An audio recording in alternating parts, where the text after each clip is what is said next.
Cette histoire commence doucement, comme toutes les tragédies. Dans une maison africaine ordinaire, ni riche, ni pauvre, un père fatigué, une mère débordée, des enfants curieux. Chaque soir, après le dîner, la télévision s'allume. Au début pour se détendre, puis par habitude. Les enfants s'assoient, personne ne les renvoie au lit. À l'écran, séries étrangères, films d'amour, scènes de sexe, relations interdites. Les parents regardent, les enfants regardent aussi. Ils sont encore petits, dit la mère. Ils ne comprennent rien, ajoute le père. Mais l'enfant comprend tout, même ce qu'on ne lui explique pas. L'enfant de 7 ans pose une question étrange, silence de la mère. La télévision répond par des images. La petite fille de 9 ans commence à imiter. Ses gestes changent, ses paroles changent. Son innocence recule. Le garçon de 11 ans ne dort plus bien. Les images reviennent dans sa tête. Il ne se concentre plus à l'école. Les enseignants remarquent. Manque de respect, gestes déplacés, paroles choquantes. Les parents sont convoqués. Ils accusent la rue, les amis, jamais la télévision. À la maison, rien ne change. Les films deviennent plus explicites. L'amour sans respect, le sexe sans limite. Les enfants apprennent trop tôt. Un enfant n'est pas prêt. Son esprit n'a pas de filtre. Il copie, il imite, il expérimente. Un jour, une rumeur circule. Un comportement grave, une situation honteuse. La famille est choquée. La mère pleure. Le père reste muet. La vérité éclate. L'enfant a reproduit ce qu'il a vu. Pas par méchanceté, par ignorance. Le quartier parle. La honte s'installe. L'avenir de l'enfant est marqué. Les parents se souviennent trop tard. Chaque nuit devant la télévision, chaque scène laissée passer. Résumé de la première partie. Une famille africaine ordinaire laisse ses enfants regarder des films et séries étrangers pleins de scènes, d'amour et de sexe. Au début, c'est pour se détendre. Puis ça devient normal. Les enfants absorbent tout. Gestes, paroles, comportements. L'innocence recule.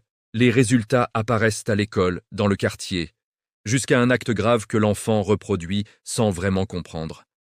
Les parents découvrent trop tard que c'était l'écran, chez eux, dans leur salon, qui enseignait ces choses. Une histoire triste, qui se répète dans des milliers de maisons. L'éducation ne se perd pas en un jour, elle se détruit lentement, par la négligence. En Afrique, l'enfant est sacré.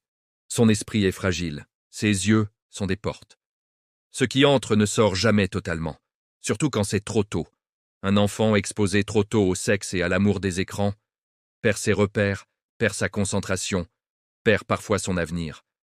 Les parents pleurent, mais les larmes ne réparent pas l'esprit. Cette histoire n'est pas unique. Elle se répète chaque soir, dans des milliers de salons africains, avec une télécommande à la main. Parents, écoutez bien.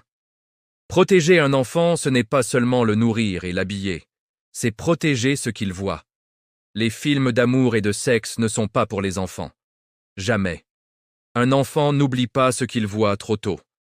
Il le porte toute sa vie. Coupez la chaîne, éteignez l'écran, parlez à vos enfants, car demain, ce ne sera plus une histoire. Ce sera votre réalité. Ce n'est pas la rue qui détruit toujours les enfants. Parfois, c'est le salon familial. Il y a une autre histoire, différente, mais tout aussi triste, dans un quartier de Dakar ou ailleurs, au Sénégal. Un couple a prié pendant des années. Beaucoup de docteurs, beaucoup de marabouts, beaucoup de larmes, jusqu'au jour où, tard, très tard, Allah leur a donné un enfant, un garçon, unique, leur miracle. La mère l'a pris dans ses bras et ne l'a plus lâché. Il est devenu son monde entier, son trésor, son sang, sa vie. Elle l'habille comme elle veut, elle le garde près d'elle toujours. Pas de rue, pas de camarades bruyants, pas de jeu de garçons. « Mon petit prince », dit-elle. Elle le coiffe longtemps, elle lui parle doucement, comme à une fille. Elle rit quand il marche comme elle, parle comme elle, bouge les mains comme elle. Le père est là, mais souvent absent. Travaille, fatigue. Ou simplement, il n'ose pas intervenir. Laisse, c'est sa mère. Elle l'a attendu si longtemps. Les années passent. Le garçon grandit, mais pas comme les autres. À l'école, on le taquine. « Filman !» Il pleure. Il rentre.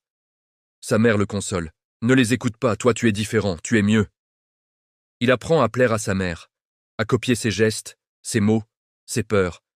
Son côté masculin s'efface, petit à petit, comme une couleur qui part au lavage.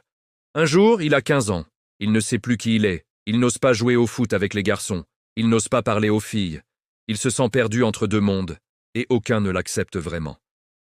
La mère continue de l'aimer, trop. Mais cet amour a fermé les portes. Il n'a pas appris à être fort, à prendre des risques, à devenir un homme responsable. Le quartier murmure. Le père regrette en silence. Et le garçon porte toute sa vie ce poids, avoir été aimé si fort, qu'il n'a pas pu devenir lui-même. Parents, écoutez cette vérité aussi. Aimer un enfant, c'est vital. Mais l'aimer trop, le couver trop, le garder pour soi seul, peut le priver de ce qu'il doit devenir. Un garçon a besoin d'un père qui le guide, d'amis qui le challenge, de liberté pour tomber et se relever.